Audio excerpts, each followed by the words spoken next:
सभी प्यारे बच्चों, जैसा कि आप सबको मालूम है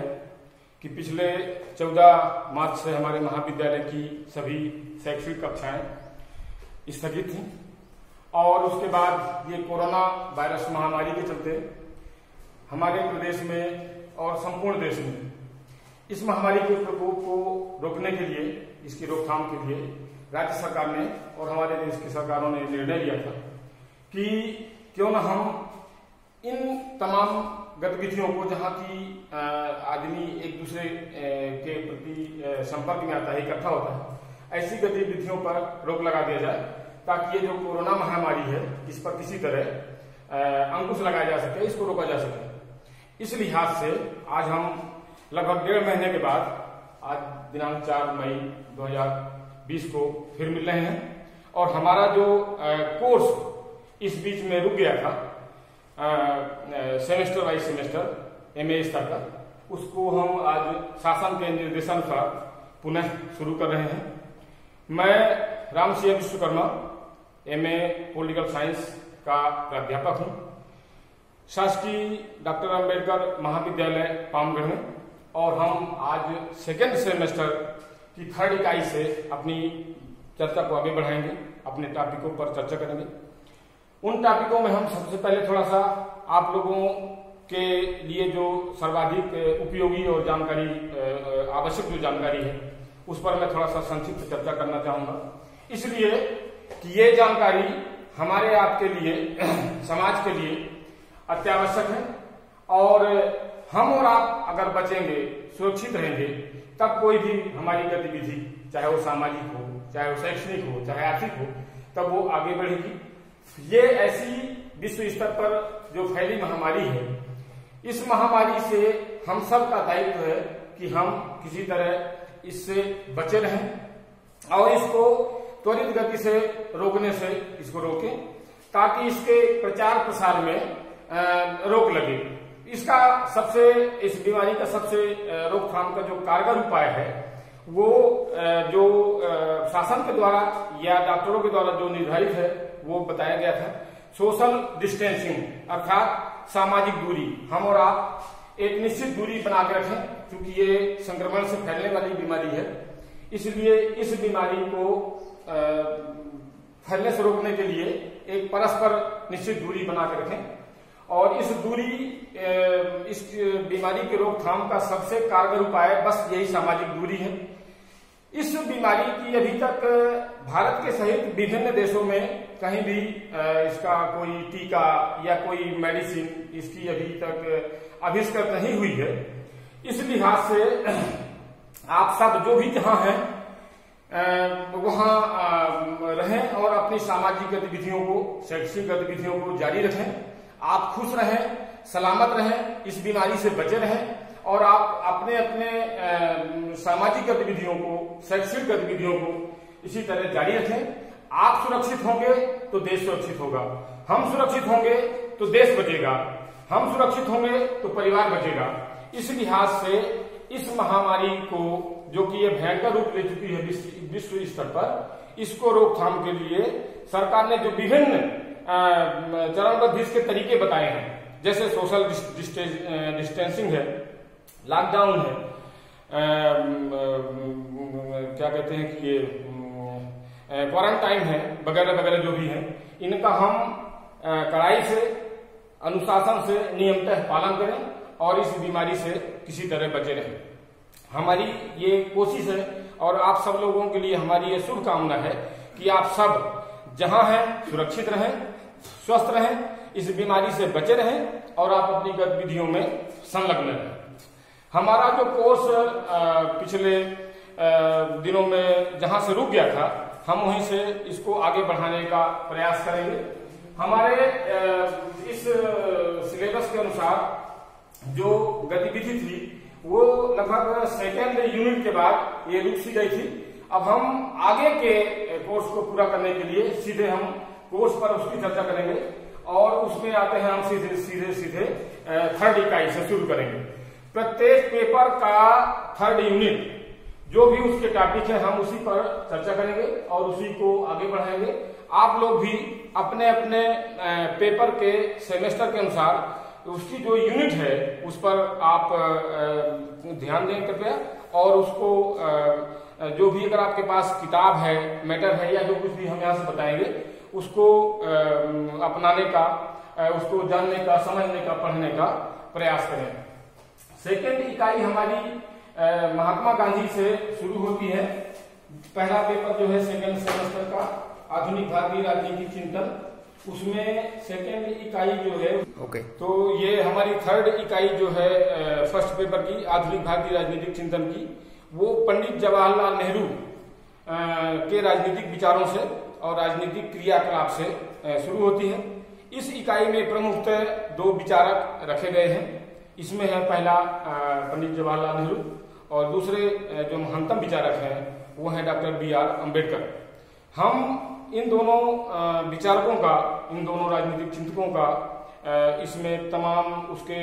जो राजनीतिक चिंतन के आधार हैं, इनकी जो राजनीतिक गतिविधियां हैं और तमाम तरह की जो भी इनकी राजनीतिक या प्रशासनिक या नेहरू जी के प्रधानमंत्री के कार्यकाल से डॉक्टर अम्बेडकर की संवैधानिक भूमिका के संबंध में इन्हीं पर चर्चा करेंगे। तो ये हमारी जो दो यूनिटें हैं,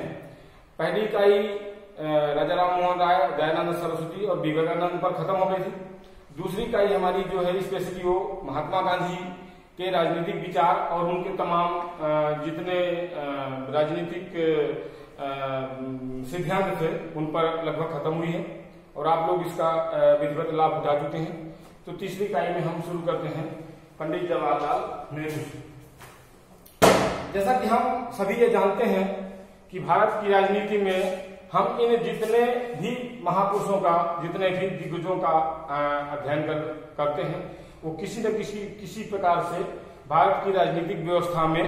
भारत के राजनीतिक चिंतन के क्षेत्र में और भारत की प्रशासनिक गतिविधियों के क्षेत्र में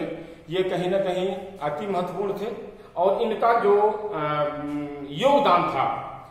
चाहे वो राजनीतिक योगदान हो, चाहे वो सामाजिक योगदान हो, चाहे वो चिंतन के क्षेत्र में इनका योगदान हो, इनका योगदान कहीं न कहीं अतुलनीय रहा है और जिसका दीर्घगामी प्रभाव जो है वो भारत की राजनीति पर कहीं न कहीं दृष्टिगोचर होता है, परिलक्षित होता है। इसी परिप्रेक्ष्य में हम जब जवाहरलाल नेहरू जी का जिक्र करते हैं तो जवाहरलाल नेहरू जी के जीवन के हम दो पहलुओं में उसका अध्ययन करते हैं। एक, प्रधानमंत्री बनने के पहले का उनका जो राष्ट्रीय योगदान और या भारत के राष्ट्रीय योगदान में जो योगदान था, और जो दूसरा उनका जो भाग है उनके लाइफ का, वो 2 सितंबर 1946 जब हम जवाहरलाल नेहरू जी के राजनीतिक जीवन पर, उनकी लाइफ स्टोरी पे एक संक्षिप्त थोड़ा सा व्यक्तिगत जीवन प्रकाश डालेंगे। भारत की राजनीतिक व्यवस्था में पंडित जवाहरलाल नेहरू जी का जन्म जो है 14 नवंबर 1889 89 को इलाहाबाद के एक संभ्रांत, अति संभ्रांत कहना चाहिए, और अति शिक्षित, अति संभ्रांत, सुशील, सुशिक्षित यानी कहना चाहिए एक संभ्रांत परिवार में हुआ था। इनके पिता श्री मोतीलाल नेहरू उस समय भारत की राजनीतिक व्यवस्था में, हालांकि उस समय हमारे यहाँ अंग्रेजी व्यवस्था थी और अंग्रेजों के समय में उस समय मोतीलाल नेहरू का जो योगदान था वो कहीं ना कहीं अति महत्वपूर्ण था। तो उनके परिवार में 14 नवंबर को एक सुयोग्य बालक का जन्म होता है और जिनकी माता का नाम क्या, स्वरूप रानी, माता का नाम स्वरूप रानी था। और इस परिवार में जन्म लेने का मतलब ये था कि उस परिवार का जो भी बालक होगा, जो भी आगामी पीढ़ी होगी, वो कहीं ना कहीं अपने विशेष क्षेत्र के लिए कहना चाहिए कि अनुगामी बनेगी। तो मोतीलाल नेहरू जी के घराने में जब नेहरू जी का जन्म हुआ, उस समय हमारे देश में अंग्रेजी व्यवस्था थी और तमाम जो शासन प्रशासन था वो अंग्रेजी सिस्टम के अनुसार चलता था। सारा देश इस अंग्रेजी व्यवस्था को खत्म करने के लिए प्रयास कर रहा था, और उस प्रयास में ये जो नेहरू घराना है वो भी अपना कहीं ना कहीं एक विशेष योगदान दे रहा था। राष्ट्रीय आंदोलन में जवाहरलाल नेहरू का अहम योगदान था। आजादी के पूर्व जो है वो भारत के जितने भी लगभग आंदोलन हुए 1900 के, उनमें जवाहरलाल कहीं न कहीं किसी न किसी रूप में संलिप्त रहे, और इस प्रयास में इनके साथ साथ संपूर्ण भारत के लोग थे कि किसी भी तरह से ये अंग्रेजी व्यवस्था यहाँ हमारे देश से खत्म हो और हमारा देश जो है वो स्वराज्य की ओर अग्रसर हो। इन सब के विशेष प्रयासों के कारण ही 1947 में 15 अगस्त 1947 में हमारा देश आजादी को प्राप्त किया, स्वाधीन हुआ। और इस स्वाधीनता के बाद इनका जो प्रमुख रोल था वो आजादी के आंदोलन को लेकर के भी, और उसके बाद से जो है 2 सितंबर 1946 को जब भारत में इंटरनल गवर्नमेंट प्रथम आंतरिक सरकार बनी, उसके ये मुखिया बने, और इनका जो 10-12 लोगों का मंत्रिमंडल था, उस मंत्रिमंडल ने और इनके प्रधानमंत्री के नेतृत्व में जो है उसने देश में अपनी राजनीतिक यात्रा शुरू की। उसी समय हमारे देश में संविधान का निर्माण का कार्य भी चल रहा था, और संविधान सभा अपने उस कार्य को बखूबी जो है अंजाम देने पर तुली हुई थी। उस संविधान सभा के कार्य और उसमें भारत की इंटरनल गवर्नमेंट ने जो है अपना एक अहम योगदान दिया, और उस संविधान सभा के विशेष प्रयास के बाद लगभग 3 सालों के बाद भारत का संविधान जो है वो बनकर के तैयार हुआ। क्योंकि हमारे यहाँ उस समय जो राजनीतिक व्यवस्था चल रही थी वो अंग्रेजों के बनाए विधान के अनुसार चल रही थी, और उस अंग्रेजों के विधान में जो है उसमें हमारा कहीं भी कोई भी किसी भी प्रकार का जो है वो कानूनी रोल नहीं था। तो इस हिसाब से जो है आजादी के बाद भारत को पहली बार ये लगा कि भारत की राजनीतिक व्यवस्था का स्वरूप क्या होगा, भारत का शासन प्रशासन किस प्रकार से चलेगा, और इस शासन प्रशासन में किस प्रकार की संस्था की क्या भूमिका होगी, किसका क्या रोल होगा, किसके क्या अधिकार होंगे, क्या राइट होंगे, और कैसी व्यवस्था होगी। तो ये सब सारी चीजें जो है वो संविधान सभा ने अपने मेहनत से संविधान में तय किया, और उस सुंदर से निर्मित संविधान को जब 26 जनवरी 1950 को लागू किया गया, तब से हमारे देश में जो है खुद की संवैधानिक व्यवस्था लागू हुई, और इस संवैधानिक व्यवस्था के तहत पंडित जवाहरलाल नेहरू का जो है वो प्रथम प्रधानमंत्री के कार्यकाल से जो है राजनीतिक कार्यक्रम इनका शुरू होता है, और उसमें फिर भारत के नवनिर्माण में इनका जो योगदान है वो कहीं न कहीं अतुलनीय रहा है, कहीं न कहीं अलग रहा है, या कहीं न कहीं विशेष प्रकार का रहा है। तो इस प्रकार से नेहरू जी के जब हम जीवन पर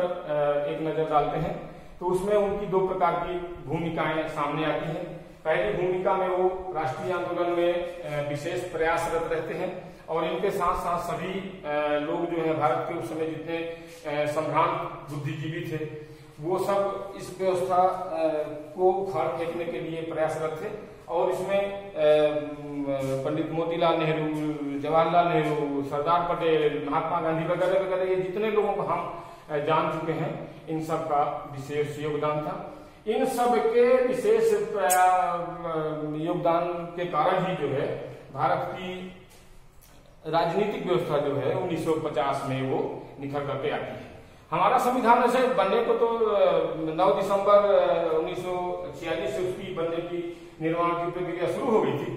और उसमें उसको बनाने में लगभग हमारे यहाँ 2 वर्ष 11 महीने 18 दिन लगे, और ये लगभग 3 सालों के अथक प्रयास के बाद हमारी जो संविधान सभा थी, जैसा कि हम उसके बारे में कई बार चर्चा कर चुके हैं कि वो संविधान सभा भारत की ही नहीं बल्कि दुनिया की ऐसी पहली संविधान सभा थी जो इतने बड़े स्तर पर निर्वाचित होकर आई थी, और दुनिया के सबसे बड़े लोकतांत्रिक देश की राजनीतिक व्यवस्था का या संवैधानिक व्यवस्था का निर्माण कर रही थी। तो इस सदियों की गुलामी के बाद हमारी व्यवस्था, हमारा जो राजनीतिक स्वरूप है, हमारे देश का जो राजनीतिक आकार प्रकार है वो कैसा होगा, तो उसमें ये सब सारी चीजें संविधान में तय की गई हैं। और उसी के तहत जो है जब संविधान हमारा लागू हुआ 26 जनवरी 1950 से, और उसके बाद से फिर नेहरू जी का राजनीतिक जीवन शुरू होता है। राजनीतिक जीवन में इनका अहम योगदान इसलिए है क्योंकि ये स्वतंत्र भारत के पहले प्रधानमंत्री थे, और स्वाभाविक है कि हमारी उस सदियों की डगमगाई हुई व्यवस्था को पटरी पर लाना, उसको नए सिरे से खड़े करना, उसको विकास के रास्ते पर ले जाना, इतने बड़े जन समुदाय को एक अच्छा शासन देना, अच्छा प्रशासन देना, ये उस समय एक कठिन काम था। और इस काम को जो है जवाहरलाल नेहरू ने अपने प्रधानमंत्री के कार्यकाल में इन्होंने उसको बखूबी पूरा करने का एक प्रयास किया। और उस प्रयास में हम देखते हैं जब तक वो 1964 तक जब तक वो उनकी लाइफ रही, या जब तक वो जिए, तब तक वो भारत के प्रमुख इस पद पर रह करके और भारत की राजनीतिक व्यवस्था को एक नई दिशा देने का प्रयास किया। प्यारे बच्चों, जवाहरलाल नेहरू की लाइफ स्टोरी मैं आपको बताना चाह रहा हूं कि थोड़ा सा, या आप इसको अनिवार्य रूप से पढ़ लें, थोड़ा सा बता दो उसमें। इसमें ये उनका जीवन परिचय है संक्षिप्त, इसको भी आप लोग थोड़ा सा अनिवार्य रूप से पढ़ लें। इसको भी डाल दो, ये वाला पढ़ना। तो ये उनकी लाइफ स्टोरी का एक संक्षिप्त परिचय है, इसे आप लोग अवश्य पढ़ें और इससे जो है इसका लाभ उठाएं। इसके अलावा भी उनकी जो अन्य गतिविधियां हैं, आगे के पॉइंटों में हम उसकी चर्चा करेंगे। तो इस प्रकार से हम नेहरू जी का जो जीवन परिचय है वो हम देखते हैं कि जवाहरलाल नेहरू के जीवन में जो विशेष